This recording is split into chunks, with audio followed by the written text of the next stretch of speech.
Good afternoon, everybody.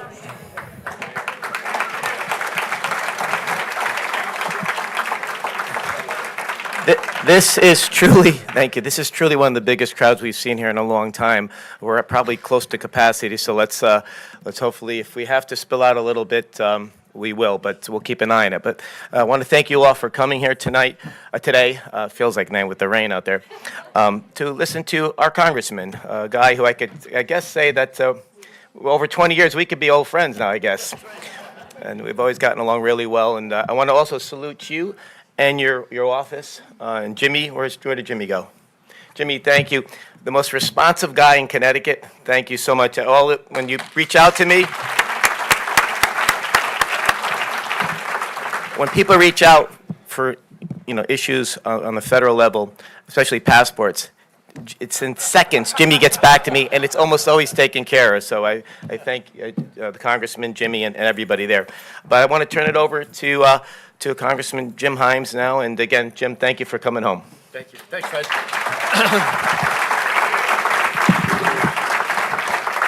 Thank you, Fred, and thanks, Fred, for your leadership here in the town of Greenwich. It is home for me, so I pay particular close attention to local politics in Greenwich. I just did a town hall in Trumbull, and on the way down from Trumbull, lots of traffic, and a text from the governor who said, "Can I crash your town hall?" And you don't say no to the governor, especially when he is also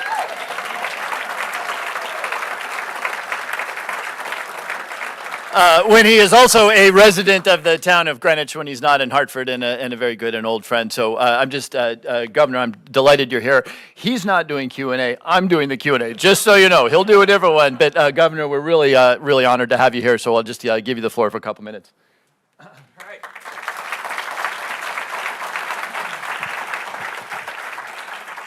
Yeah, Jim, thanks for letting Andy and I crash your party.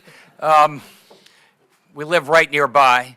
And it's really fun for us being home. We've been in this room for so many years that I was here when the podium was over there. We looked out this direction for the BET, and then the Board of Selectmen with John Margonot many years ago. And I think most of you are here because it's a little scary times out there right now. You look around the world. You look at the attack on Israel. You look at Ukraine potentially running out of bullets at some point towards the end of this year. You look at dangers in the South China Sea. You look at Republican leadership in the House of Representatives. Looks a little chaotic. Well, thank God you got steady leadership right here in Jim Himes. And I got to tell you, as your governor, it's really helpful to be part of a team. And we've got a great congressional delegation. We've got good leadership, folks coming up from Greenwich, up in the legislature. I think I saw Hector here somewhere, and Rachel perhaps, and I don't know who else. That's how we get things done. I'll just say on a personal note, what's really important is getting a little bit of certainty in life. And right now, this is a very uncertain time. Jim can tell you about what's going on in the world. I can tell you just in 3 minutes what's going on in Connecticut. But going back 5, 6, 7 years, Connecticut was a little bit chaotic. Connecticut was going from boom to bust to boom to bust. And people weren't quite sure what the next day would bring. A lot of companies were leaving. Taxes were going up.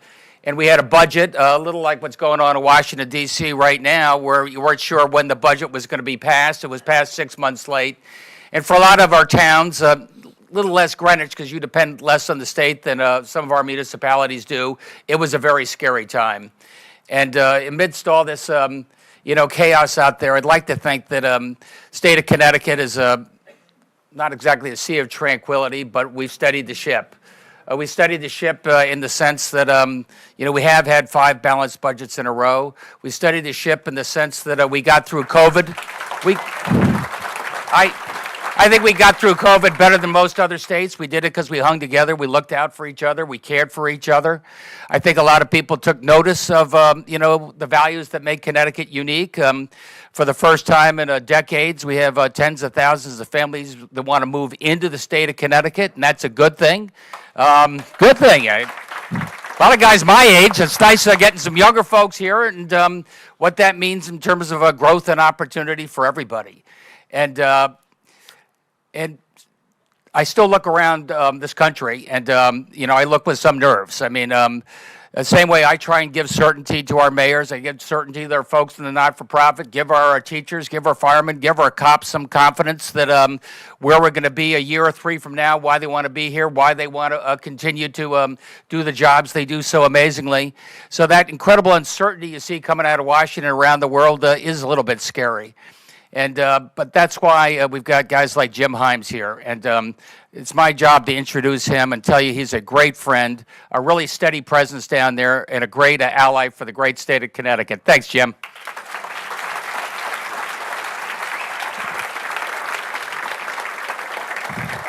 Ned, thank you.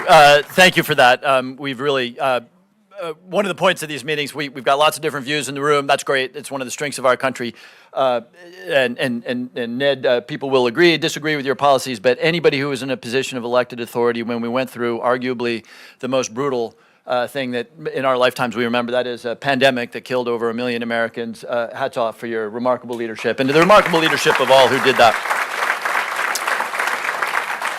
Okay, thank you all for coming. I'm just grateful for your presence. As I said, I just did a wonderful town hall up in Trumbull, Connecticut, and I'm just so delighted that we can get back to these conversations that were suspended during the COVID era. And this is your time. It's your issues.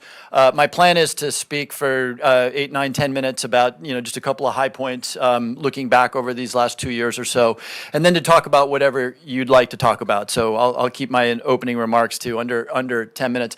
Just 2 ground rules, please. The first is the way we'll do Q&A is there's going to be a microphone over there. Gloria DePina is raising her hand, and just line up at the microphone if you'd like to speak.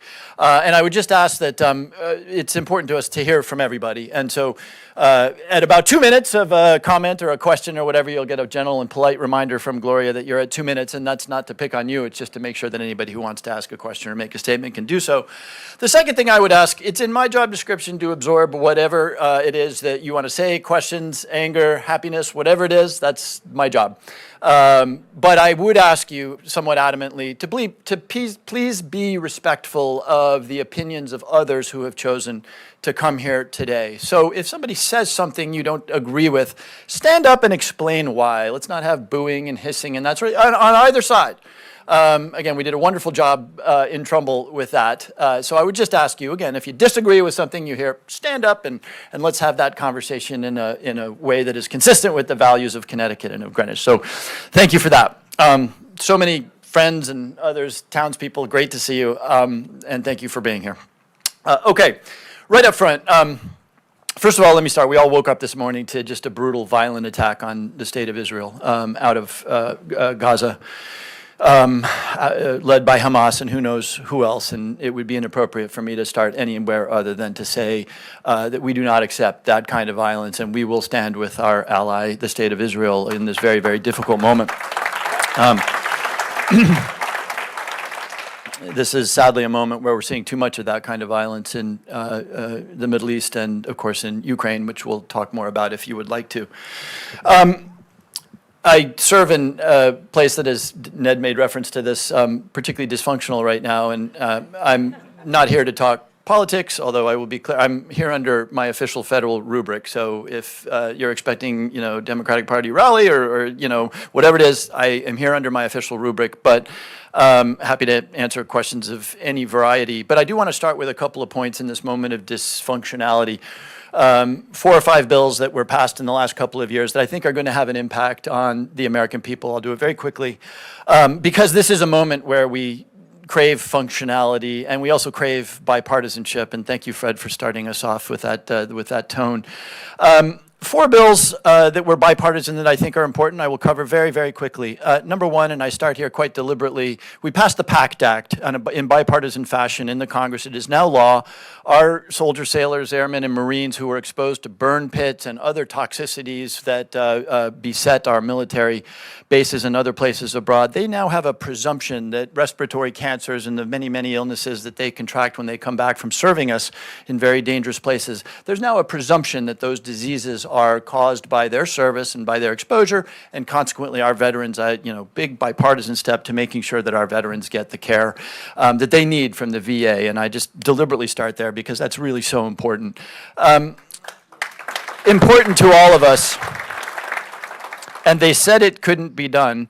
For the first time in 30 years, in bipartisan fashion, we passed some gun safety relevant legislation. And it threaded the needle of the very aggressive argument that we have on this topic, which means so much to those of us who live in proximity of Sandy Hook. And that bill, again, bipartisan, it tightened up the mechanisms by which somebody under the age of 21 can purchase a weapon.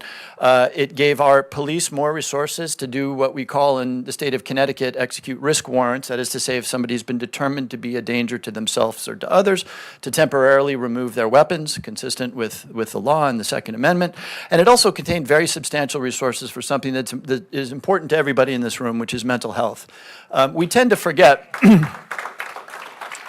We tend to forget in the gun debate, and it makes me sad that this is true. Of course, the horror is what captures the headline. So every time somebody goes into a school or a mall with an assault weapon and murders people, that is, of course, what captures the headlines. But never forget that 2/3 of gun violence and gun fatalities in this country are caused by suicide. And so things like safe storage and other mental health issues are really important to that argument.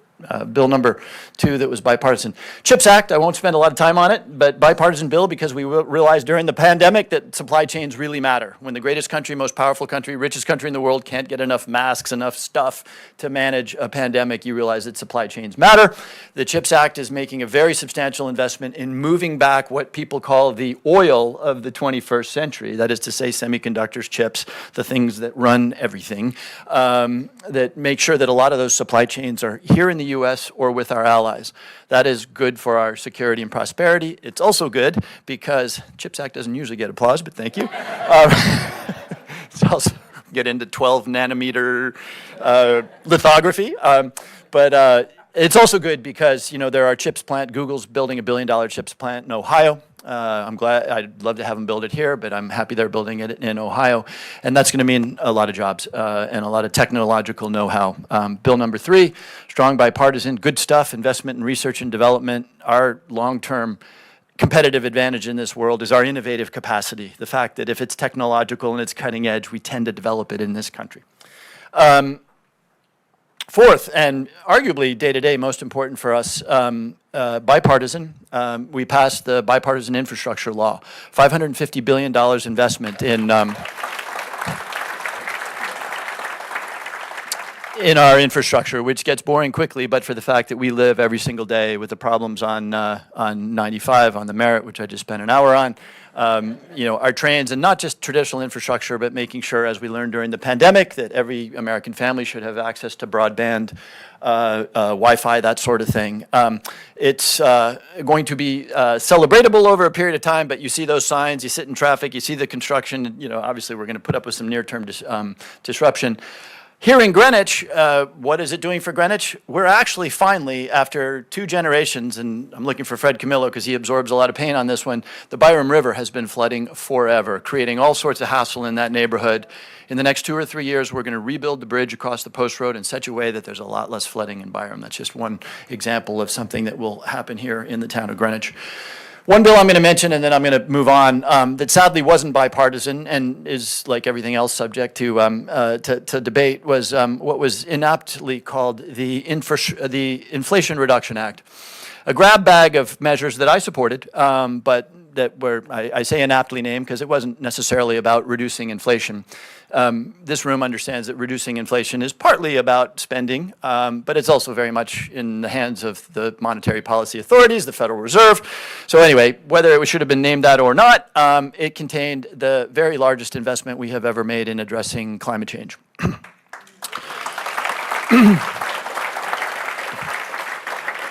And it was I'm sure we'll talk more about that. It was tax credits. It was investment in reordering our grid so that it can handle the kind of electricity that we're going to need to have available when everybody is charging a car rather than filling a car, and all sorts of measures designed to address that problem. Good step in the right direction, not adequate. We still have work to do on that issue. The other thing I would highlight out of that bill, and again, I supported it. You deserve to know where I stand. And I feel very good about this. For the first time, Medicare will be allowed to negotiate the cost of prescription drugs with the pharmaceutical companies. 10 drugs will be negotiating starting in the year 2026, and then we'll go on. Additional drugs will be added in the years to follow. Medicare out-of-pocket expenditures for those people on Medicare were capped. Cash out-of-pocket expenditures were capped at $2,000 per year, and any Medicare recipients using insulin, the cost of insulin will be capped at $35 a month. That is, in my opinion, good stuff. And by the way, subject to debate. And what I mean by that is that, and I have a very important pharmaceutical company in my district, Boehringer Ingelheim in Ridgefield, Connecticut. They make the argument that if we do, and it is, by the way, what Germany, the UK, Japan, and all industrialized countries do, which is we use our buying power through Medicare to negotiate discounts. Their argument is that that means less cash flow for them, less investment in R&D. I think that argument may be true to a point, but not to a point where I want to do a lot more town hall meetings where inevitably I hear somebody say, I can't afford my prescriptions. So I'll leave that one there and just close with a couple of items that I hope we will focus on. I talked about climate change. We still have work to do. It is a challenge because we do need to migrate to non-carbon sources of energy. We need to do it in a way that doesn't devastate families that are either reliant on coal mining in West Virginia, and I'm irritating some people in saying this, that doesn't devastate the state of Wyoming, and that doesn't make people who are barely making ends meet not be able to afford to heat their homes in the summer. That's the challenge. That's the challenge. And it's a hard one. And we can talk more about energy and climate change, but we have more to do. That's a big deal. Border security and immigration. We have a lot of work to do in that area. And let me just be very clear about this. We need to do a much better job securing our border. A nation needs to have secure borders, and I'm not at all apologetic about saying that. I spend a lot of time in the Intelligence Committee looking at possible threats that can come through porous borders. I will also say that almost everybody coming through the borders is here looking for economic advancement, and we must never dehumanize the people that are doing that. An awful lot of our forebears did that. And again, I'm not going to get in, unless you want to talk about it, I'm not going to get deep into this, but we need to focus on the border. We also need to do, in my opinion, a lot more legal immigration. More legal immigration means that it helps solve our Social Security challenges. It means, by the way, look at the folks that are running I referred earlier to innovative companies. Look at the folks that are running our innovative companies in this country. They tend to be immigrants. And I won't spend a lot of time on that, but immigrants are, in many ways, the vibrancy of our economy. So, lastly, we may have a bunch of conversations about aid to Ukraine and Taiwan. Aid to Ukraine, again, you deserve to know where I stand. I have been very aggressive in saying that we should support Ukraine.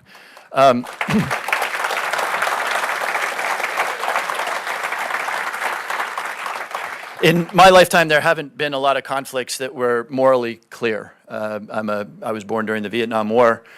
We all lived through Afghanistan, Iraq. These are, for all the reasons we understand, morally ambiguous moments. When you have a murderous dictator like Vladimir Putin brutally invade a country, undertake, genocidal cleansing of towns like Bucha, the moral case is clear. If dictators see that they can achieve their aims through the brutal invasion of other countries, that has reverberations to Iran, to North Korea, and of course to Xi, President Xi in China. So we learned in the 20th century that if we just say that's somebody else's problem, eventually it becomes our problem in a very big way. I'll just close on the question of Taiwan. I've spent a lot of time, and I probably understand as well as anybody the nature of the threat, sitting as I do on the Intelligence Committee. I am spending a lot of time urging my colleagues to take a deep breath on the issue of China. It's one of these moments where politicians compete to sound hawkish on China. And look, there's good reasons to criticize China, their human rights record, the fact that they steal our IP, that they manipulated their currency to devastate, the manufacturing hubs of the Midwest.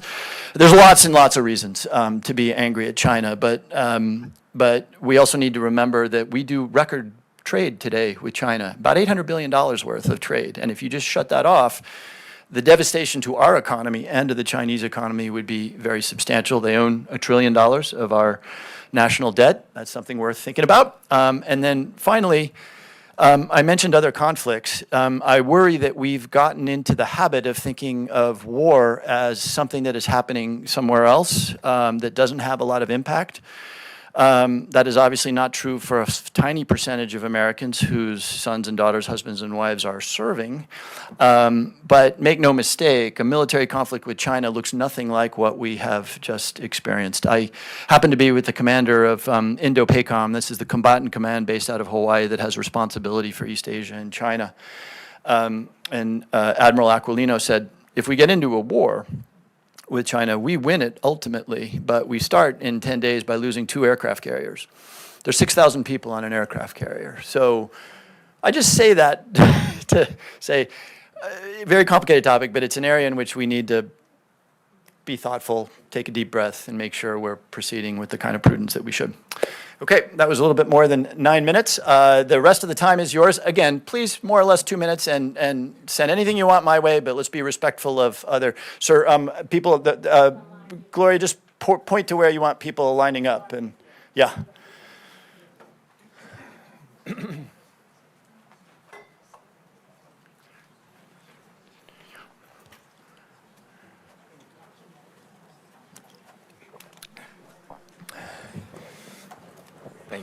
Thank you, Gloria. Congressman, Mike Davis, I live in Norwalk. I was going to go to Trumbull instead of coming down here today, but what happened this morning fascinated me. I was watching TV. You're on the Intelligence Committee. What I heard was that there was a big failure of intelligence on the part of both Israel, but also the U.S. And I'm not asking for any, but can you comment on that? Yeah, I can comment quickly because I don't know the answer to your question. Needless to say, people have asked me, is it an intelligence failure? I'm not in Washington where I get briefed in classified environments, so I have no more information than you do.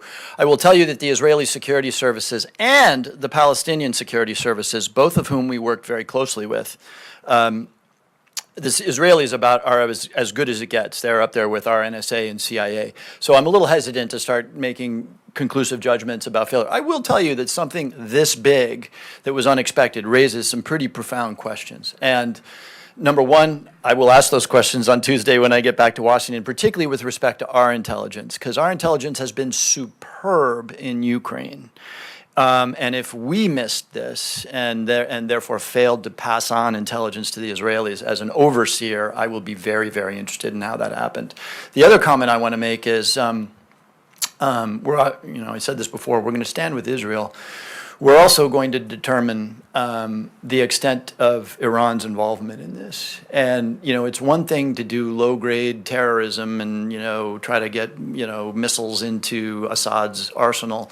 To support what was a warlike attack on the state of Israel is a significant escalation by Iran, and there's going to need to be consequences. Switching gears, I appreciate that. Switching gears, there's dysfunction in Washington, obviously. Right now, there's 2 candidates for Speaker of the House. My question to you is, as bad as McCarthy was, in my opinion, he's a lot better than Jim Jordan, who is a leading candidate. I wouldn't be opposed to Scalise getting, but why are the Democrats? Why didn't they? Just a couple of Democrats voting for McCarthy, and he would have stayed in power. Yeah, I get that question a lot, and let me tell you the political story, and I'm going to try to be brief about it because, again, this is not so much about politics, it's about policy. But the Democratic Party stepped in twice in a very substantial way to solve Speaker McCarthy's policy problems. Last Saturday, it feels like a million years ago, but last Saturday, when the government was going to shut down in 9 hours, and we hadn't been consulted in any way, they're the majority, they have the right to do that. At about 11 o'clock, McCarthy's people produced a 71-page continuing resolution, which ultimately passed to keep the government open. We asked him for 90 minutes to read the bill. He said no. As a consequence, we had to do some dilatory stuff on the floor because we had to read those 71 pages. You know, Hakeem Jeffries gave his 45-minute speech while we're madly reading this thing. As we read this thing, we realized it didn't have Ukraine aid in it. And when I realized that, my heart broke for all the reasons that we've talked about. But I voted yes, as did all but one of my Democratic colleagues. The one who didn't vote for it is Mike Quigley. He's got a huge Ukrainian population, so we kind of know where he was on this. Anyway, essentially all of us voted for a bill that we hadn't even heard of an hour and a half earlier. And as a result of that, only half of Kevin's people, the Republicans, voted for it. So as a consequence, we didn't shut down the government. That's exactly what happened in the debt ceiling crisis. The Speaker negotiated with the President, with the Senate. We got a deal. We almost all voted for it, and they booted him from his job for doing that. So we stand with him when it comes to policy. But then the question was, is it our responsibility to bail out Speaker McCarthy when he is being eaten by the lion that he empowered? He did not need to give a one-person motion to vacate to Matt Gaetz, and none of us had any doubt about how this was going to happen. So the last thing I'll say, and again, I don't want to spend a lot of more time on Insider. I'm very tight with two Republican chairmen, and I sent both of them texts saying it's a hard needle to thread, but there are lots of Democrats who would insulate you from what's about to happen. Obviously, we would have a price, you know. I mean, this is a guy who started an impeachment inquiry without a vote, blah, blah, blah. We have our things. There would have been a list of things that we asked for. It's politics. And the interesting thing is, he nor none of his people came and said, let's talk. And it didn't need to be to me. But anyway, it was a missed opportunity. It would have been a very heavy lift to get Democrats to support Kevin McCarthy, but not impossible. So here we are. Jean-Jacques Gillet from Greenwich. Well, I was in the House when you voted about suspending the debt limit, thanks to your super staff in your office, by the way, in May. Ukraine, how is the way forward to help them? Because they desperately need help. I mean, when you listen to Putin yesterday in Sochi, Ukraine is just the beginning for him. And on the federal budget deficit, the rising yields, are you concerned about the rising federal interest expense? Thank you. Yes, thank you. Thank you. I'm very concerned about that. We're now spending $417 billion a year on interest alone. $417 billion, that's probably the size of France's budget or something like that. And we're spending it on interest. And, you know, it was pretty easy to run the deficits and increase the debt the way both parties have. When interest rates are zero, they're not zero anymore. So we're going to start feeling the pressure. And I'm going to keep this answer short, and I'm happy to tell you what I've done over the years in support of what I would hope would be fiscal sanity. What I'm going to say on it is, let's have that discussion, but let's have that discussion smart. So our interest, which you just referred to, our Social Security and Medicare and defense spending, those four things make up about 75% of federal spending. So, and I just highlight that to say, this is tough stuff, you know. Waste, fraud, and abuse. There's waste, fraud, and abuse. Whenever somebody tells you that that's the problem, they're not being honest with you. An honest conversation is, what are we going to do about the sustainability, long-term sustainability of Social Security? How do we feel about $800 billion a year to the Pentagon? You know, it's very dangerous. Anyway, you see where I'm going here, which is, let's have that conversation, but it really does need to be honest and informed. Ukraine, very quickly. I have been a critic of the Biden administration because I have felt all along that they have given the Ukrainians enough weaponry to fight the Russians to a standstill, but not to win. And it's a morally untenable position in my mind to work to a standstill. Easy for me to say. I'm not making the decisions that are increasing the statistics either way on the possibility of nuclear war. So I'm still going to criticize the Biden administration for not being aggressive enough. I would send them the ATACMS. These are long-range artillery and rockets, and I would accelerate F-16s. But though I disagree with it, I understand the president's caution about how you do this with a nuclear power, an unstable nuclear power. Yes, sir. Yes, my name is Ken Muffson. I live in Stamford. The rhetoric from Trump and the Republicans has gotten to a really frightening level. And a lot of people are talking about concerns about the end of democracy, the beginning of an autocracy that we couldn't even imagine. What are your thoughts about it? I guess I'm looking for some reassurance here that this isn't the end of the country as we know it, but your honest opinion.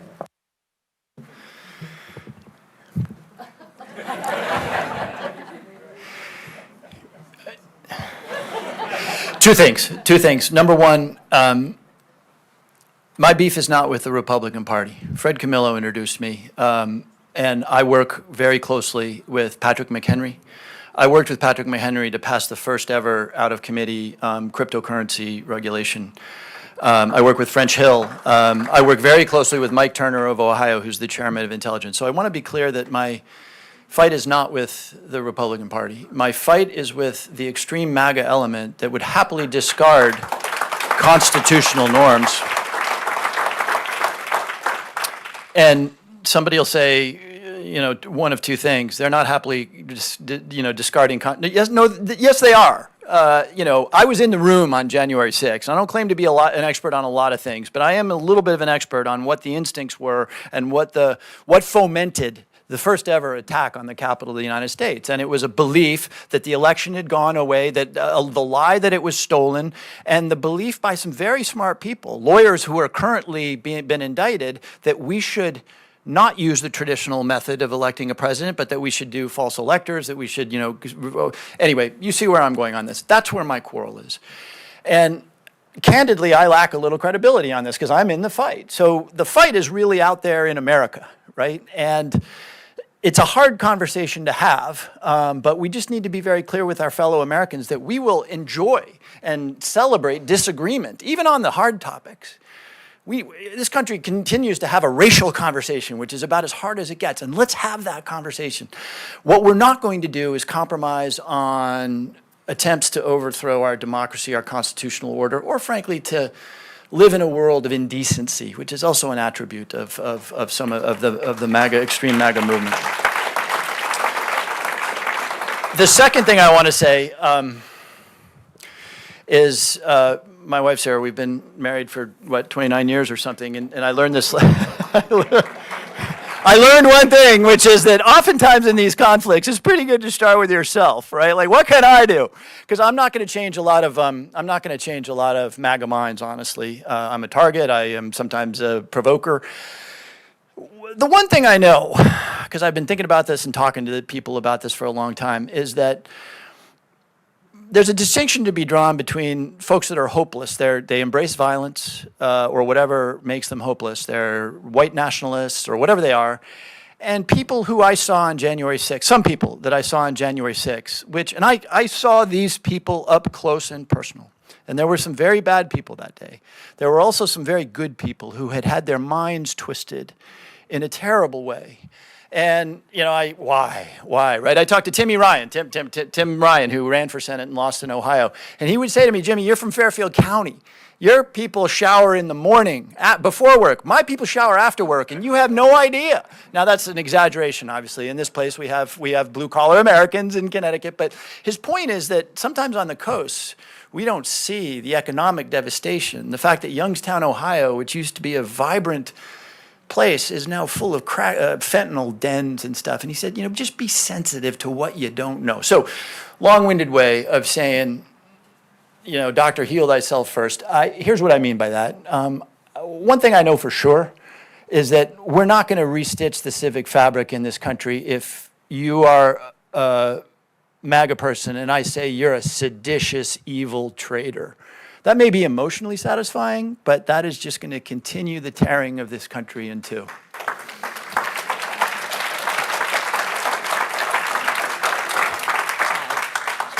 Yes, sir. I got it. Yes, Mike Krause. I live in Stamford. I'm outside of Greenwich. First off, to you and your wife, I know you were dealing with breast cancer. We've had the same in my family. My sister-in-law just celebrated 15 years clean. So very, very important of what you and what you've been doing. So thank you. Secondarily, one of the biggest issues, and you referenced it, has to do with our debt and the debt that this country has. When you came into Congress, I think it was probably somewhere around $10 trillion, give or take. And now we're up to 33, 35, 38, whatever they keep going. And I agree with you to the point of it's not just fraud and abuse. It's evaluating. Both you and I have come out of business, and you have to look at processes, procedures. What do we need? Is there doubling up? How can you in Congress actually work together? The gentleman who was just here our country is now split with how people see. It's the left, it's the right, there's nothing in the middle. How can we fix that? Not just us, but Washington sends that message every day, and depending on whether you and I have had this discussion before, whether you're watching Newsmax, OEN, Fox, or CNN, or MSNBC, you're going to get a different skew that continues to exacerbate that problem. Almost at 2 minutes. Okay. Gloria's ruthless. And I know she is, and I respect that. And then finally, they're talking about whenever this nonsense that gets settled down there with the speakership and whatnot, a vote for term limits. Where do you stand? I believe after just seeing a great senator, Feinstein, be how many, what, dying in Congress? We've got to look at something. And you were talking about mental incompetence. I mean, there was a number of them there, and it looked horrible for her. I don't know how to say it any better. I mean. Yeah, thank you. Thank you. And I'm thrilled that your spouse is healed. Like we're not quite out of the woods, but we're on the journey to 5 years of Mary being cancer free. And by the way, yeah. Innovation. A lot of women would be dead of breast cancer 30 years ago that they survive today because of remarkable innovation. Okay. First of all, don't give up on bipartisanship. I started this meeting with 4 bipartisan bills: Infrastructure, PAC Act, Safe Communities Act, because it's not dead. It just doesn't make the headlines. There's no fun talking about it on MSNBC or Fox News when you do stuff in bipartisan fashion. You know what's fun? Matt Gaetz or whatever Ilhan Omar inadvisedly says somewhere. That's the fun stuff. So don't give up on bipartisanship. Even as we are as polarized as we are, don't give up on it. The truth is that most American sentiments are in the middle, somewhere, left or right, but in the middle. And as long as that is true, and as long as we vote and express ourselves, I'm not losing hope. On the debt and the deficit, which this has now come up a few times, I have, to some extent, reluctantly arrived at the conclusion that the legislature is not going to fix this without a really aggressive external signal. Markets saying, guys, we've been saying it's unsustainable for a long time, now it's really unsustainable. And the service of that wasn't helped when yes, it was $10 trillion when I joined the Congress. And at the time, the National Security Advisor said the biggest strategic threat to the United States, this was when the debt was 30% of what it is today, is our debt and deficit. I believed it. And as a result, I went to work with the Simpson-Bowles Commission. Some of you will remember that. It was a commission made up of Democrats and Republicans that actually, for the first time ever, came up with a balanced and enormously difficult proposal that has all the stuff that all of us hate, but that will be part of a fair deal. Their principle was, we're going to protect the most vulnerable in this country. We're not going to ask those who have nothing to give very little of, to give what little they have, and that we're going to do it in a balanced way. And so they came up with a plan that involved, yes, some tax increases, some revenue increases. My colleagues sometimes say we need to raise the tax rates. There is so much work we can do taking gunk out of the tax code that benefits the very wealthiest people in this country, that before you go to raising rates, you should think seriously about that stuff. There was just an article in the New York Times about a New York magnate who did a like-kind exchange over a piece of art. In other words, this individual bought a piece of art. It grew dramatically in value. Instead of paying capital gains tax on that very happy thing, there is a like-kind exchange that allows you to not pay tax. Anyway, I could go on at some length. So Simpson Bowles had some revenue increases, and it had some tough medicine. It had reforms of Medicare and Social Security, consistent with not harming the most vulnerable. It was pretty aggressive on the nature of our defense spending, which is never popular to discuss. And when I voted for the Simpson-Bowles budget on the floor, I joined precisely 32 other members of a 435 bodies in voting yes on that. And I still hear about it. By the way, I still hear about it from both sides. So my point is that I sadly believe that it's going to take some sort of signal, and it may happen because of higher interest rates, to finally get the Congress to say we've got to make some tough choices. And I'll take some blame for that. I asked President Obama to keep building the F-22 about a decade ago. To this day, I feel conflicted about it because the F-22, until it shot down the Chinese balloon, it had never seen combat. It's a true story. But anyway, they were moving on to the F-35, and the F-22 was fabulously expensive. President Obama said, we don't want it. The Air Force said, we don't want it, and fabulously expensive. And Himes writes a letter saying, keep building the F-22. Why? Because we build F-22 engines in the state of Connecticut. So I'm not asking for your absolution on that. I'm just saying you understand the forces that cause people like me to do what we do. Okay. Sure.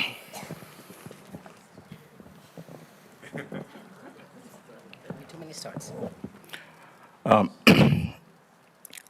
Congressman Himes, my name is Ben Wesley. I'm a longtime resident of Norwalk. I'm here to advocate for the immediate end of war funding and an immediate effort to begin negotiations with the Russian Republic. I do that for a number of reasons, but mainly because many of you who saw me outside might not have been able to make out the poster, but it had a poster of an 800-kiloton nuclear weapon exploding in New York City, and what that would do for Greenwich, and what that would do to Norwalk.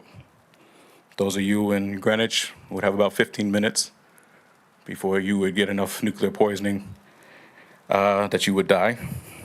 And similarly in Norwalk, we'd have about 20 minutes before you could expect to have enough poisoning that you would die. Obviously, if you looked at the blast, you'd be blinded. And obviously, it's a number of other horrible things that would happen to you. So the risk is real. I follow your Facebook feed significantly. I see you advocating for more airplanes.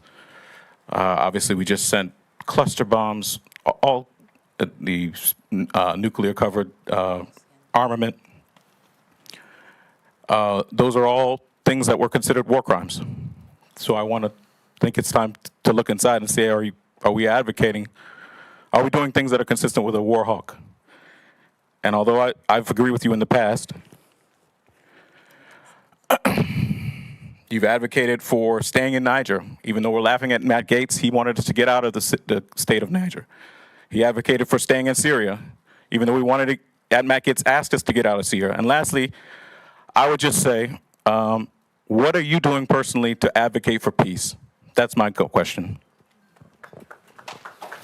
Thank you. Thank you, and I really mean that. We are sometimes a warlike people, and we need voices.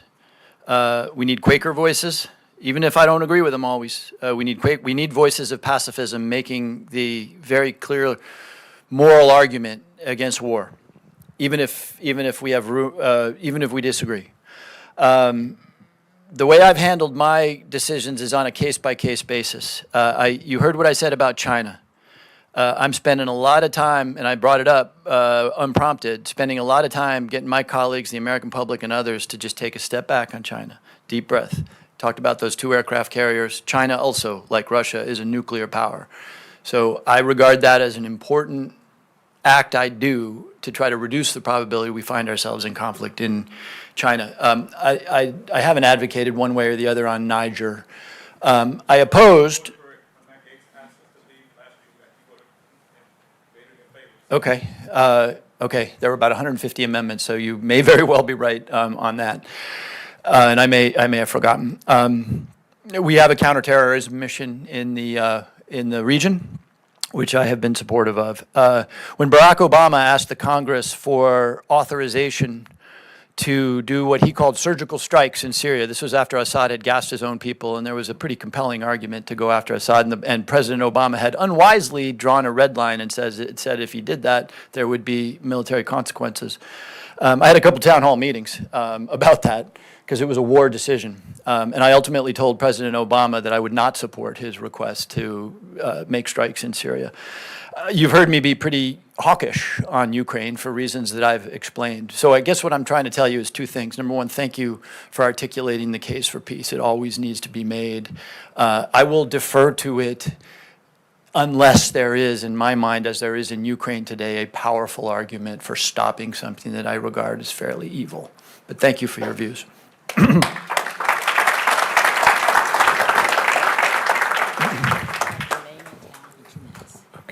Hello, my name is Frank Poslesny. I'm from Coscob, Connecticut. I'd like to address the fact that in a lot of states and in Connecticut, marijuana has been decriminalized and legalized. But I think there's been one major oversight. I'm 71 years old, so I lived through being a hippie and understanding, as a lot of people do, what it was like with over-policing, aggressive policing, and very harsh sentencing for minor offenses of marijuana in the 60s and 70s. Now, a lot of those people are still carrying those sentences and the repercussions and the impact of that. But I don't see any mechanism for helping those people to undo the harm that was done to them through the aggressive sentencing and over-policing and charging for minor offenses. So I'd really like to see the state of Connecticut make an example, because I've heard of no state taking any step to help all those people that have been effective victims of the old policies now that the policies have changed. And secondly, though I'm pleased with the policy, I'm also very concerned as I walk around the community. I'm from Coscob, and I walk through the parks of Stamford. I'm constantly aware of smelling pot by cars and people in cars going by, and I'm concerned, that I want it to be legalized, but I don't want a bunch of drunks and stoned people driving around my communities that can threaten me with their vehicle. So I'd like to know what can be done on both of those sides of this problem. Yeah, thank you. I'm going to be a little quick in my answer. It's a really interesting topic, but at the federal level, the decision to decriminalize is a state decision.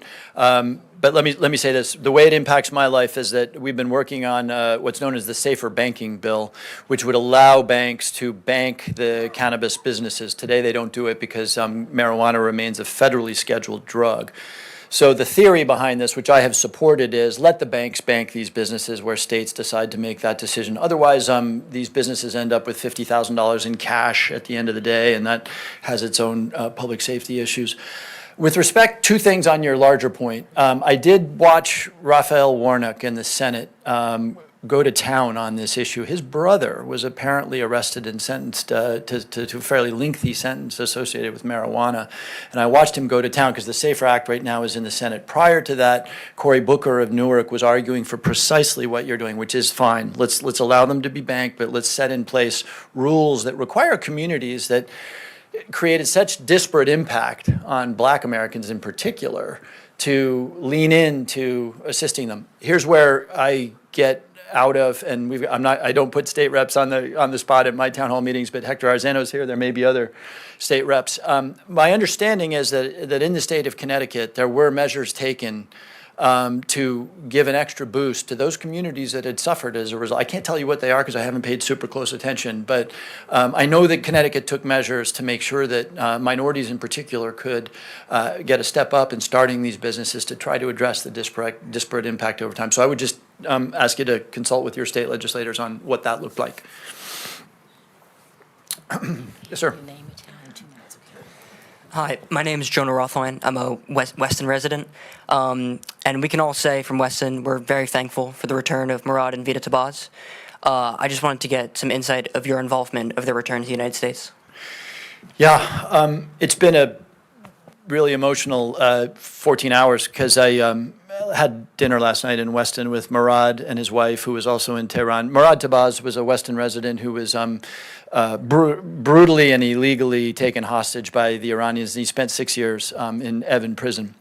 And I hadn't seen him. I worked for 6 years with the senators and with the White House and all sorts of, with the Trump White House and the Biden White House, and finally he was released. And I say it was emotional 14 hours because I had dinner with him last night, and to see him reunited with his family, with his kids and his grandkids, it was one of those moments where he thought, you know, what a good thing. And then I wake up this morning, and almost certainly with Iranian help, Hamas has launched a brutal attack on Israel. The way the deal was structured for the release of the 5 hostages, the money was sent. It was Korean oil money. They had bought Iranian oil. The money was in Korea. The United States allowed the money, $5 billion, $6 billion, to move into a bank in Qatar. The Iranians are allowed to present invoices for food, medicine, and agricultural goods to that bank, and they pay it out. Good. We get to see that. We get to stop it if it's abused. Money is fungible. So my argument only goes so far. And I wish I could tell you that I'm 100% thrilled with the way it was handled with Murad. I'm 90% thrilled because a man's tragedy was ended. And these things are always hard. The Obama administration, by the way, took a very, very hard line with negotiation for terrorists. And as a result, there's a video out there of Mr. Foley being decapitated by ISIS. So these are brutal decisions. But I do think I'm guided by the value of let's bring our people home. Some had speculated that Murad's intentions in Iran originally were not nature conservation. What insight could you give on that? That's not true. I know where our intelligence assets are, and he was not an intelligence asset. Yeah.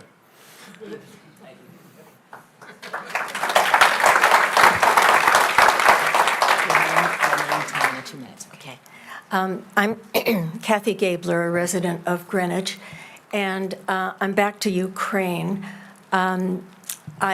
Most of the arguments against aid to Ukraine sound like they're coming from a base of very little understanding of what's going on and what the strategic importance is.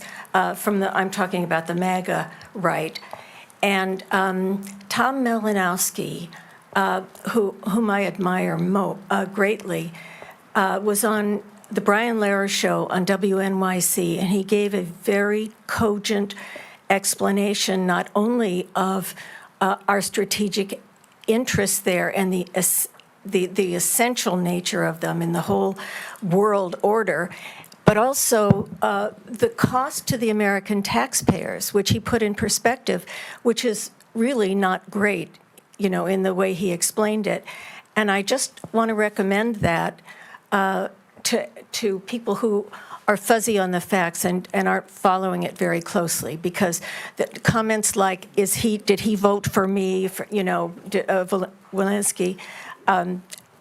No, and by the way, he also spoke about Senator Menendez and explained why it's such a serious offense because of the information on Egypt and his meddling in Egyptian affairs. On top of it wasn't only the acceptance of money and everything else, it was what he was doing, which was really against our interests. Yep. Yeah, no, look, and we've talked about Ukraine. I want to be brief in my response because we have a line here. But look, there are good critical questions to ask about Ukraine aid. One of them is it being used without corruption? By and large, the answer to that question is yes. And yeah, Ukraine has a real corruption problem. I get to see the flows of our aid and our weaponry, and the moment it crosses the Polish border, it is on the battlefield being used. So it's not like there's crates of 155 howitzer ammunition sitting around in warehouses in Kyiv. But that's a legitimate question.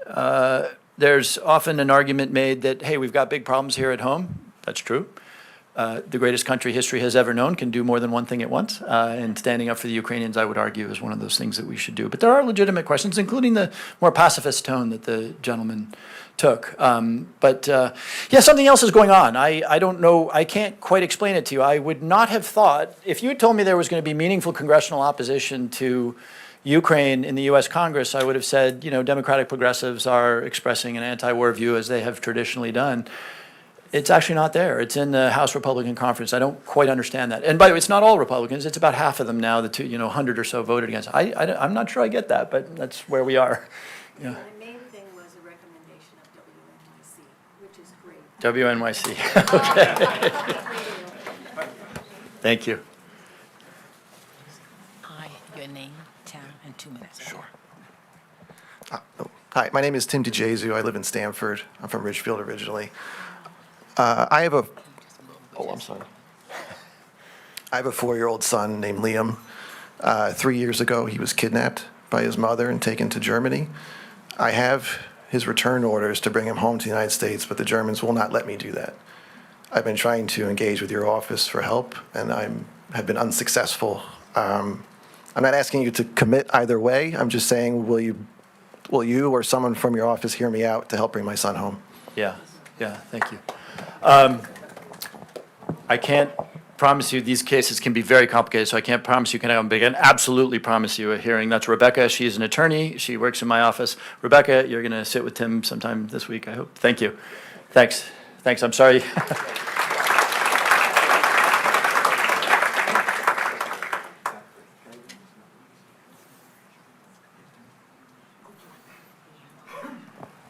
Your name, town, and 2 minutes, okay? My name is Gila, and I live in Koskob. And in very early February of 2020, I had all the symptoms of what later became known as COVID-19. Back then, it still didn't have a name. My life partner had been in what later became called a hotspot. Early on, there were terms like hotspots, and he went to a Jewish gathering in New Rochelle that later was blamed, accused of being a hotspot. So I had all the symptoms, and for me, it was really an adventure. I fought it off with a lot of vitamin C, and anyone wanting more details can, vitamin D also, I can give more details. But I regard the so-called lockdown as a real atrocity. 3 friends of mine who are about my age or were my age in their mid to late 60s would have probably been alive today were it not that so many resources were diverted to fighting this virus, which is 99.7% survivable. The pretext for this atrocious lockdown was supposedly to keep hospitals from being overwhelmed. So my question is, I know there are laws limiting the numbers of doctors and hospital beds and so on and so forth, all kinds of certificate of need laws and so forth. What can we do to increase the number of doctors, increase the capacity of hospitals, increase the number of nurses, so next time when a real pandemic comes around that is not going to be 99% survivable, it's going to be maybe only 50% survivable. So let us increase medical capacity for next time a pandemic comes around, and hopefully we won't need the lockdown, which destroyed many lives and destroyed much of this economy. Thank you. Thank you for your help in 2008 against the FAA, the infrastructure oligarchy. So now there's a new oligarchy of the heroes, and I hope we can do something about that. Thank you very much. Thank you. Thank you for the question. It's a big question. I do want to be clear about something. Because you said it's 99% survivable. We lost over 1 million Americans to COVID. So I'll listen to all sorts of points of view, but that's about as serious as it gets, and so we shouldn't minimize. And it wasn't.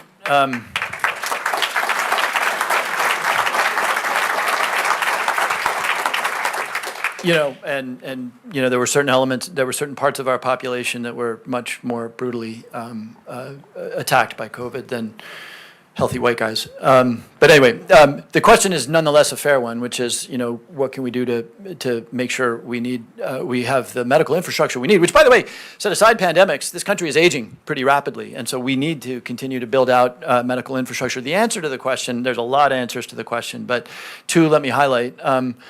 We're working really hard with Medicare and with the healthcare community to do two things. One, bring on more professionals, and to let them use telemedicine. There are a lot of exams and other things that can be done remotely. That's more comfortable, often for senior citizens. It's less scary, and it's safer because it's unsafe to sit in some waiting rooms with lots of sick people if you have comorbidities and that sort of thing. So additional healthcare professionals with telemedicine and pushing down treatment to the appropriate level. So there's lots of things that today under licensing rules only doctors can do, but that certified nurse practitioners and others are perfectly capable of doing. So we're doing a lot of work figuring out how we can push that down to the most optimal level. And I'll just make a pitch here. One of the ways we can be less burdensome on our healthcare system is if we just are all healthier. And I say that because I was talking in Trumbull about this. Ozempic may be the thing that helps us figure out Medicare, right? We have a crisis in this country with obesity. Obesity leads to type 2 diabetes. Type 2 diabetes leads to dialysis. Some of you don't know this. The Medicare program provides health insurance to people over 65, or full pay for dialysis for any American who needs it. And as a consequence, Medicare is paying an immense amount, tens of billions of dollars every year for something that should be prevented. So I just hold that up by the way, the usual, don't smoke, get exercise. But, there's going to be innovations too that lift some of the burden on the healthcare system. Yes, sir. Name, town, 2 minutes. John Chu from Greenwich. My question is climate change and the debt is a problem. Have you given much thought to developing new nuclear technologies such as SMRs, small modular reactors that power a nuclear sub, for example? Yeah, I'm going to lose some environmentalist friends in this room. I actually think that what I regard largely as a rational fear of nuclear power was just a huge generational mistake we started making back in the 70s. It's the safest source of power in the world. By any standard, it's the safest source. Even with the accidents. The catastrophic accidents that we've had, set aside the Soviet reactor, which had its own things, but 3 Mile Island and Fukushima, both of which were really scary. Compared to the number of people who die in coal mines every year. Anyway, and look, there's a debate to be had here. I don't want to tell you that I'm dispensing truth from the mountaintop. I've always been a supporter of nuclear power because I think it's ultimately cheap and clean. There's really cool work being done on modular nuclear reactors. I think it's a terrible mistake for Germany to shut down its nuclear fleet. And by the way, you know what they're doing now? Because German economic growth is not increasing. They're adding more coal plants because they shut down their nuclear fleet. So last thing I'll say, the one thing we do need to do on nuclear is we do need ultimately to come up with a way to handle the very dangerous waste. But we can do that. We can do that.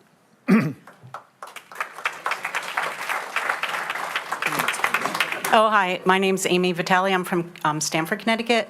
I've talked to you before about healthcare. It was about 10 years ago. My husband and I both work for ourselves and pay a boatload of money for insurance that gives us practically nothing. And then it's very frustrating because I'd like, I'm still a decent distance from Medicare, so, there's nothing that I can do about that. And then the frustration I have this year is I discover that many of my doctors are being bought out by these investment firms that are buying up lots and lots of local doctors, and then the focus seems to have shifted from patient care to profit. And I had an appointment in 2022 for $199 that cost me $850 in 2023 with the same exact doctor, actually not a doctor, a PA, not a doctor. And when I tried to negotiate with them, they didn't want to hear it. It's all about profit. So are we a little scared that all of our doctors' offices are being bought up by these entities that really their sole thing is about profit and not about patient care?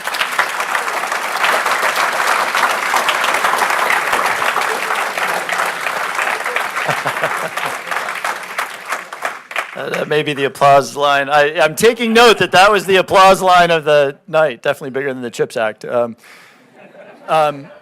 And I think it was because I don't think anyone is so affluent that they don't feel the absurdity of not just the amount that we are asked to pay, but the complexity of it. You know, with people with good insurance, you realize you get this bill for, $10,000, and then, oh, well, wait, we reduce it for you down to $700, and then if you negotiate, and so it's just a really, really rickety system. It's hard to know where to start on this issue, but to agree with you, I don't know a lot about the implications of these. I think there are private equity and other financial investors who are buying up practices. What I do know a little bit more about is that there's consolidation happening around hospitals. So hospitals are buying private practices.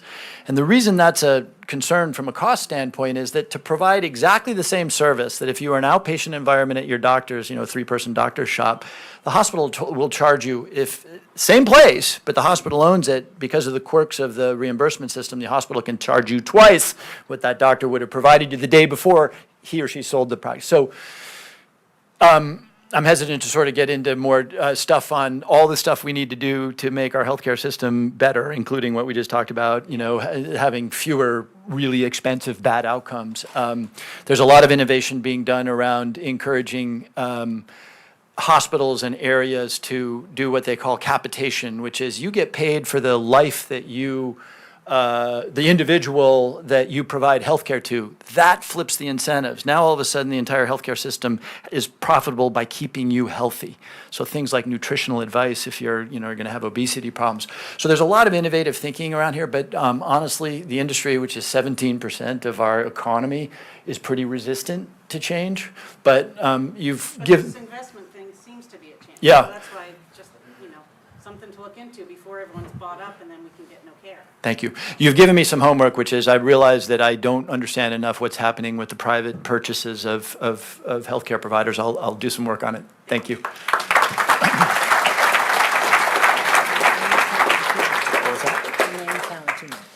Hi, my name is Alex Patton. I'm a resident of Greenwich. So I have a couple questions. First of all, just how you feel about student debt forgiveness in the first place, and also obviously the economy could be doing better. Interest rates are still high, inflation's still very high. I'm curious on what economic policy you're the most passionate about and why you think it'll work. Okay, on student debt, thanks for asking the question. I'll tell you, there's a big conversation to be had. I'll tell you where I am. I supported President Biden's plan to provide relief of $10,000 or $20,000 to people who made less. I can't remember the exact number. The Supreme Court ruled it unconstitutional, so it doesn't really matter. But I supported the idea of providing relief to people under a certain income level of 10, 20,000. And, if this ever comes up again, if you have $200,000 in debt, should it be 30,000 instead of 10? Wide open.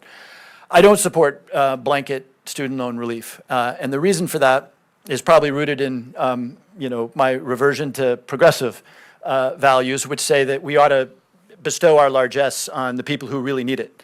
And the truth is that all of those, not all, a lot of the people who are carrying student debt are also in the top third of the American income distribution.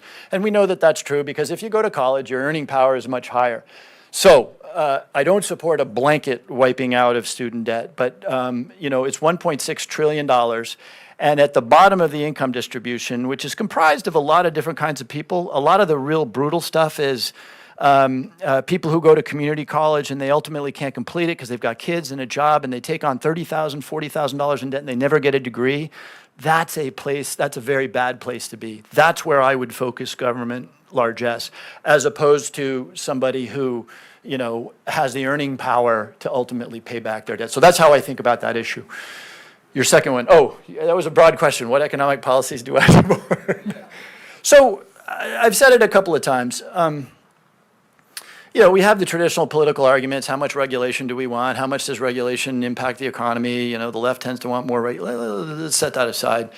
Here's the number one thing, and I said it before. The number one thing that I personally get excited about is making sure that places outside of Palo Alto and Boston and Austin have the opportunity to grow new businesses and to innovate.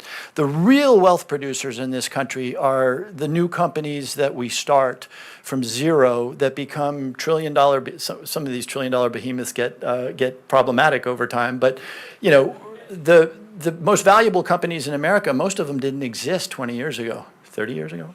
Google, Facebook, and let's set aside all the problems with online, but you get my point here, which is that we should be doing everything we can to make sure that we have a lot more innovation right here. That we could talk about lots of stuff, but that if you said one, that would be my area of real focus. Name, town, and 2 minutes, please. Dixon McIntyre from Darien, Connecticut. Key question I wanted to ask you is about I-95 and Metro North. I asked you this same question 2 years ago when you were at your Westport Town Hall. In 1975, my dad used to commute from Darien to Grand Central. It took him 45 minutes. Today, it takes an hour and 5 minutes. Governor Lamont has proposed reducing Metro North service, increasing fares, and yet, when you look at I-95, which took me close to a half hour to get here today from Darien, it's out of control. What have you proposed? What have you done? What are you, Richard, and Ned, as you said 2 years ago, are all working closely together on this to solve the problem? I see no progress. Yeah. Part of the reason you see no progress is that this is not a problem that gets solved really quickly. So, I mean, I'll give you one example. One of the biggest bottlenecks, and then I'll answer your broader question. One of the biggest bottlenecks on the most important rail artery in the country, Boston to New York, was Norwalk's Walk Bridge. It was 110 years old, kept failing. It's all made out of iron, and it would get hot, and the iron would expand, and you'd have to send guys out there. Meanwhile, Amtrak and Metro North can't go through Norwalk. We're rebuilding that bridge. It's a massively expensive rebuild, but the bipartisan, anyway, there is progress. It's just, it's not instantly visible. 95 is just a plain hard problem, and you pretty quickly get out of my area of expertise. There's proposals to widen it, which engineers say are not good long-term proposals. To me, it feels like the answer is getting people off the highways.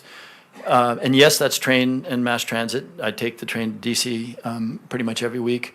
It's also being innovative around things like work from home, which I know a lot of Americans are experimenting with today. And I get your frustration. I live here too. But I really am proud of the $550 billion that is being made available to the country to begin to address these problems. So I wish I could tell you that. And by the way, some of this stuff is pretty nitty gritty. One of the big challenges on Metro North is a lot of towns don't have enough parking. So it doesn't matter how good the train service is if you can't park in the parking lot. So this stuff gets kind of nitty gritty. Now you're having a local conversation about, do we want tiered parking? No, we don't want tiered parking. So my point is, the resources are there, the progress is there, if not immediately visible, and you can, you know, I'm going to keep working on it. It's the number one issue that my constituents raise. One brief solution, which I at least see in the Boston area, on Route 128, during key congestion hours, they use the emergency lane for 2 or 3 hours.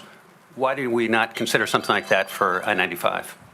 It's a good question. I don't know the answer to it. But if you give me your, this is a sort of Condot question, but if you leave me your contacts, we'll get you an answer. It's also a little political. We had a long, fortunately I didn't have to participate in it, but we had a long and angry conversation about tolling in southwestern Connecticut. I'm going to leave that one there. Yes, sir. Hi, my name's Jonathan Alloy. I'm not a member of a political party. I'm a Democrat. So, organized political party. An organized political party, right.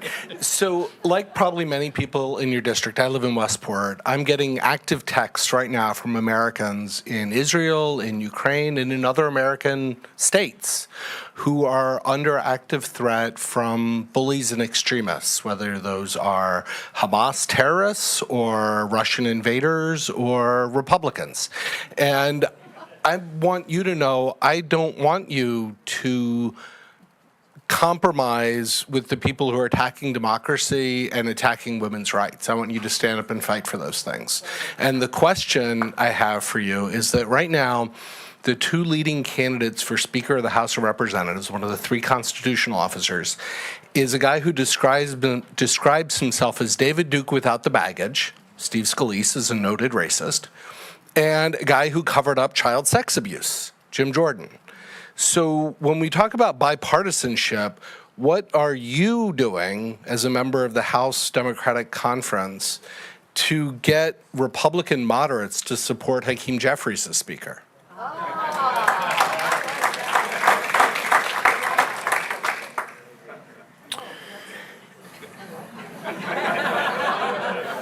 That's not going to happen. I mean, it's just look. I could say a lot of words. That's just not going to happen. And then now, 3 weeks from now, if we haven't elected a speaker and we're really reaching into we're already on. We've never had a speaker deposed, so we're sort of on uncharted ground. Certainly not going to happen in the next 2 weeks. But just as I texted two Republican chairmen and said there's a deal to be done, I would be interested in that when it's not completely fanciful. And look, I will take a backseat to no one in fighting for women's reproductive rights, and I don't think I need to justify that. You can look up my voting score, et cetera. And I can't visit Russia because I'm sanctioned by the Russian government, and I'm not beloved of the former president's supporters because I spent an awful lot of time not saying Republicans are bad, but saying this is a threat to our democracy. I'm not going to say that Republicans are bad. I'm looking at a very good friend who is a Republican and a very decent Republican. And the reason I'm not going to do that, even though it breaks my heart to see the statistic that 60% of registered Republicans in this country believe that the last election was stolen.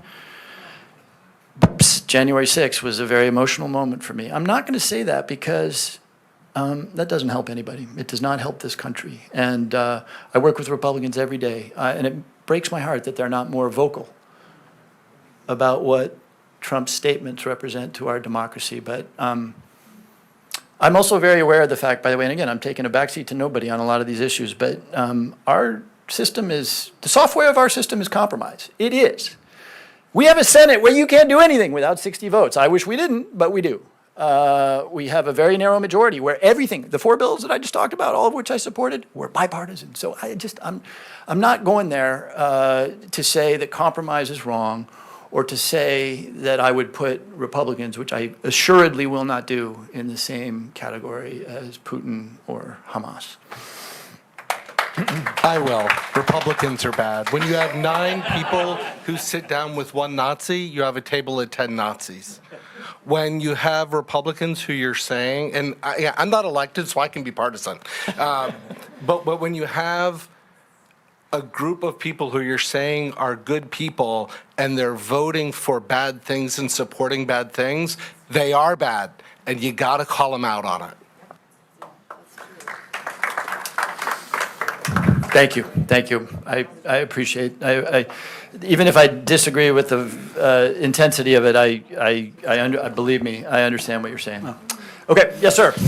Hi, I'm Vern Shermer, state of Connecticut resident since late 1996.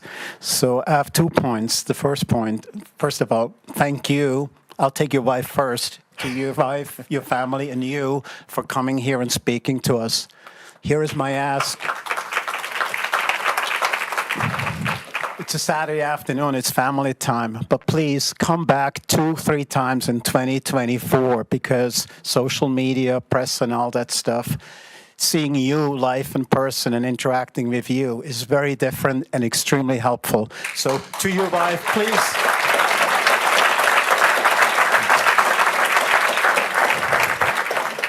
Please allow him to come back, right?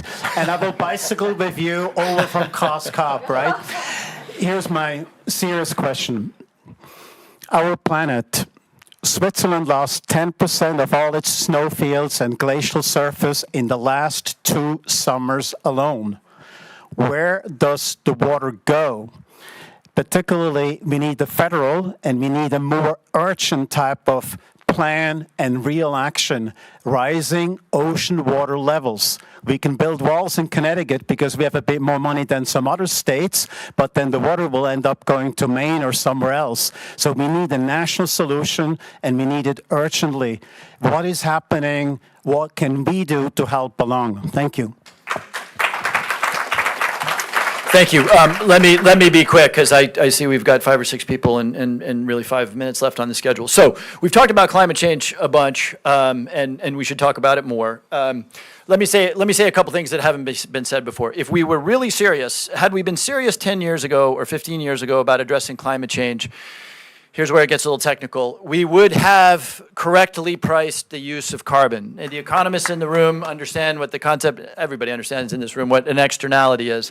When you buy a gallon of gasoline for $4, that's not the full cost of using the gasoline. The cost is borne by the climate. And so one of the ways to do that, which I would support if it were ever to come for a vote, is a fully refundable carbon tax. So the theory there is if you just add a little bit of cost to the use of carbon, but then you give that revenue back, and in order to get it through, it's not going to happen anytime soon, but in order to get it through the Congress, you'd have to give all the money back so it's not used to grow the government. What you've done is you've basically rebalanced the cost of using carbon versus the cost of using other sources of energy. I wish that had been the way we addressed that, because that would have changed the structure as opposed to providing subsidies and tax credits for electric vehicles, which is a much less efficient way of doing that. So it doesn't do much good to say, I wish we'd done that, but that, if we were really serious about it, is the way we would have done that. And maybe we still will as people start to see increasingly the costs of climate change. But your question was, I forgot where the gentleman went. Your question is, what can you do? Look, we all have a role here to play. We all have a role here to play. My daughters are constantly on me about, when I yell at them for shutting down the, turning off the lights and not ready. We all have a role. And they say, well, we don't need to turn off the lights because you're not doing anything in Washington. That's not the way to think about it. Seriously, I had that argument. So you get my point. There's a lot that we can do individually that may not make a massive difference, but that could make a difference. Okay, your name, town, and... Hi, my name is Cynthia Colson. Hi, Jim. Great to see you. And I'm from Riverside. You already answered or addressed my first question, which had to do with the budget deficit. So I'm going to go a bit personal. And I just wondered if you'd like to share the frustrations of the office. What do you find most distasteful, frustrating, et cetera? And if you have anything to say about what keeps you going, and I hope it keeps you going for a long time. Love to hear that. Okay. Thank you, Cynthia. It's wonderful to see you. Sure, let me answer that quickly. First of all, even in tough times, I'm very aware that this is an enormous privilege. And I really mean that. And I don't just mean that because it's a privilege to be a member of Congress, but to represent this district, which is a very educated, thoughtful, moderate district. We're now into town hall number 2, where people have been immensely respectful of each other, and that just warms my heart. The things that I don't like are, and maybe you've sensed this from my Defense of Republicans just launched. There's 2 things I don't like about the job. One is ignorance, and nobody has a monopoly on ignorance. But when somebody says, the debt and the deficit are impossible, $33 trillion, you got to cut that foreign aid. That's ignorance. I mean, I don't mean to be a jerk about it, but foreign aid is less than 1% of our overall budget. And that's why I said, let's have the deficit conversation, but let's have a smart one. So, when my colleagues, and I'm not exempt from this, I'm not saying I'm exempt from ignorance, but when my colleagues sort of, focus on stuff that just doesn't make sense, it feels to me like a wasted time. Or when we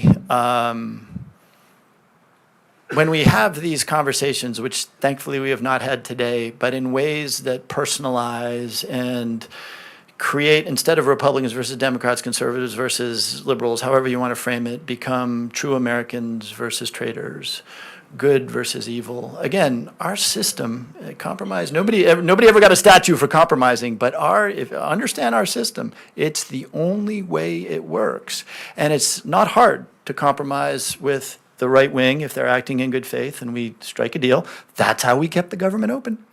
It is really hard to compromise with somebody who sees you as evil. And that's where our civic conversation has gone. And that makes me sad.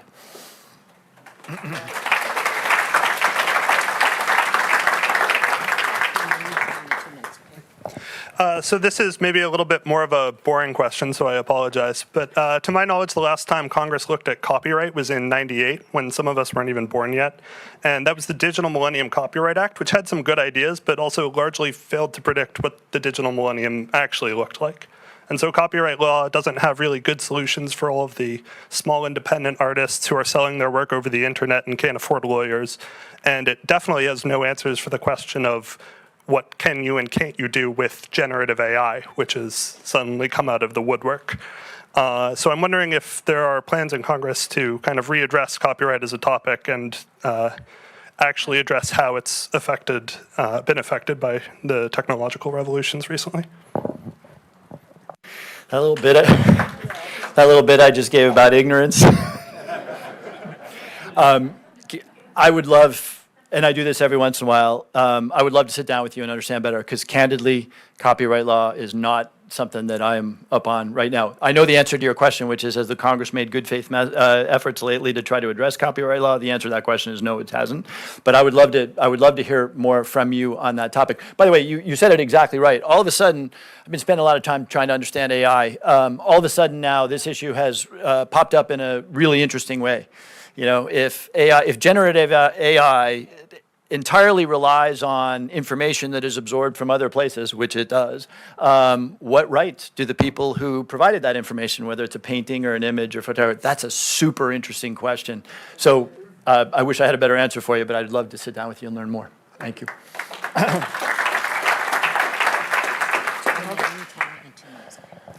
Hi, I'm Susan Stern from Greenwich, Connecticut. I'd like to thank you, first of all, for your very early and unequivocal support for Israel and your condemnation of Hamas's terrorism there. It's been an awful situation there, and there are people who are now hostages, maybe used as human shields going forward. I have to apologize because I had car trouble and came a little late, so if you've heard this question, just ask me to sit down. But I'm wondering if you are familiar with the National Strategy to Counter Anti-Semitism, and if you can tell us a little bit about how you think Congress might deal with some of the recommendations in that report. Yeah. So a number of groups, ADL and others, have been very active, and AJC, ADL have been very active in not just condemning anti-Semitism, but saying here's measures that we can take. And a lot of those measures are, I think, being well adopted by the Congress, whether it's the definition of anti-Semitism at the State Department or the provision of additional security monies for faith institutions, largely synagogues, that can use that federal money to protect them. So, you know, I'm happy to say that this is one area that doesn't actually get caught up in the thresher of partisan politics. There is a very strong bipartisan consensus. I can't address every point in that strategy, but there's a very strong bipartisan understanding that anti-Semitism has reared its head in a way that we haven't seen in a very long time, and that we need to, at every level, locally, state, federal, families, houses of faith, address it in a meaningful way.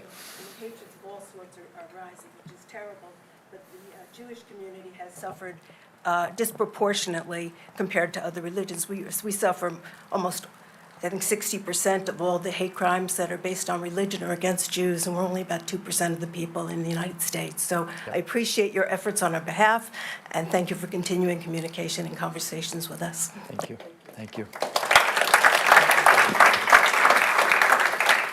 So, hi, my name is Terry, and I'm a Greenwich resident. And I want to ask you about something that I really don't hear a lot about, so I don't know is a conspiracy theory or not, is foreign countries buying American farmland. Yes. Which to me is a huge security issue. I mean, I haven't researched it a lot, so I didn't want to put a name to it, but if you could comment on that. Yeah, it's not a conspiracy theory. And water. Didn't hear about water. Okay. It is not a conspiracy theory, and it's candidly, I know a little bit about it, not a lot. I have colleagues who represent agricultural areas who know a lot about it, including colleagues that sit with me on the Intelligence Committee. I would say two things about it. Number one, in the last time that we reformed a law called CFIUS, which is the law that gives us the right to essentially stop transactions that could be used to, basically provide weaponry or national security assets to our adversaries. The last time we updated that, we updated it to include the ability to stop transactions around land generally that are surrounding things like military bases or intelligence facilities and that sort of thing. So we took a little step in that direction. in terms of the purchase of farmland, as I understand it, and I need to do a little bit more work here. I'm not huge on farmland issues because I just don't have a lot in Connecticut's 4th District. But there is, I think, a worry both about the strategic issue. In other words, is farmland being bought because it is within radio range of a missile silo, which happens in the Midwest? Or is it being bought because a Chinese agricultural company is buying a commercial asset and they just want to grow corn? Those are two very different things. People will have different opinions on it, but I'll just stop this by saying, since I'm sort of out of the knowledge that I have on the topic, which is that there are a lot of agricultural members who are thinking and working on that right now in the Congress. Thank you.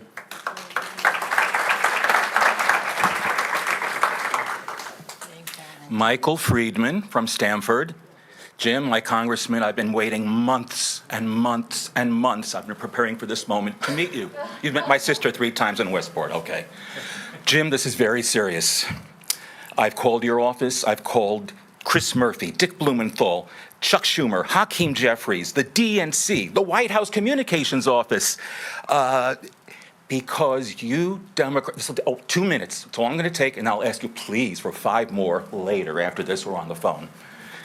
Jim, you Democrats, right on up to President Biden, have a powerful rhetorical, this is not a question, it's a comment to help you, a messaging rhetorical tool that you're not using.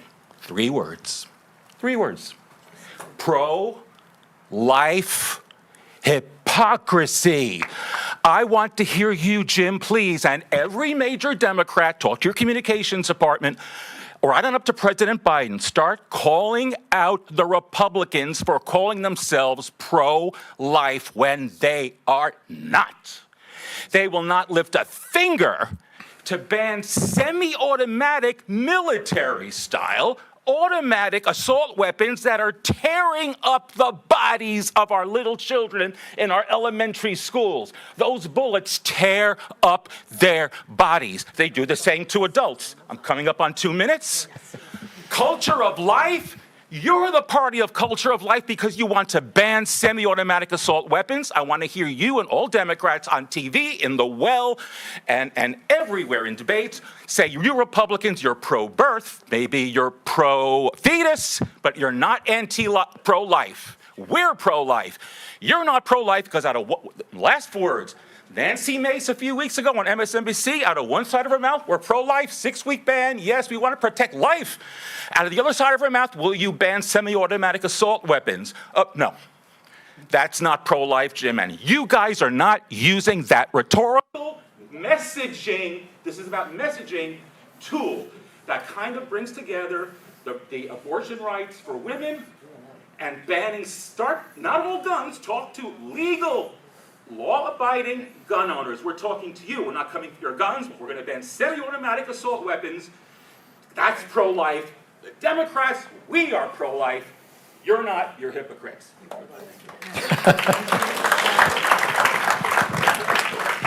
I did not have Democratic congressman does town hall meeting and most aggressive criticism comes from Democrat on my bingo card today.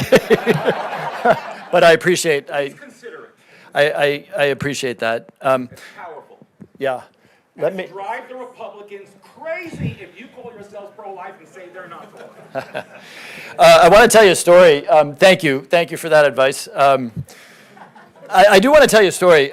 Quick story. It's a great place to end because it peels away some of the challenges that we have that generates that kind of passion, apart from the violence that we uniquely have in this country around gun violence. So about 3 years ago, I go to Sacred Heart University where there is a veterans community room.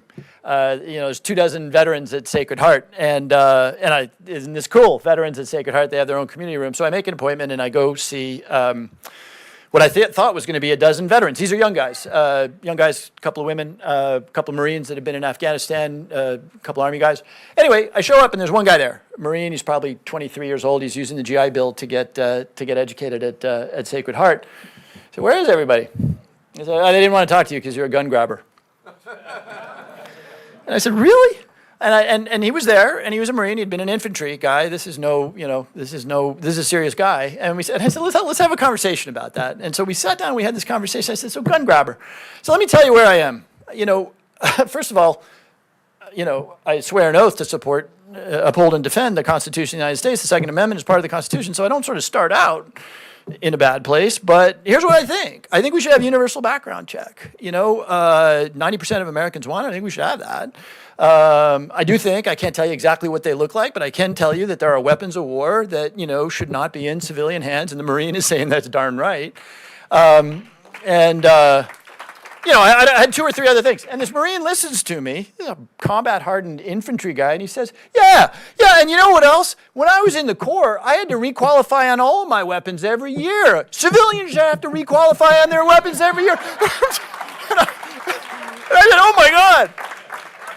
If I said that, I'd be run out of town on a rail. And the reason I tell you that story is that, that issue in particular is an issue where if we actually have the honest conversation, and by the way, the NRA is absolutely not interested in people having that honest conversation, because you discover that there's immense amounts of common ground. But if we actually have that conversation, we're not that. There are those who would revoke the Second Amendment. There are those who think that amendment is absolute. But pretty much everybody else agrees on a lot of that stuff. And I'm going to end there and just say a big thank you to all of you for being here. I can't do my job without hearing from you, and I'm just so proud of this dialogue. Thank you, everybody.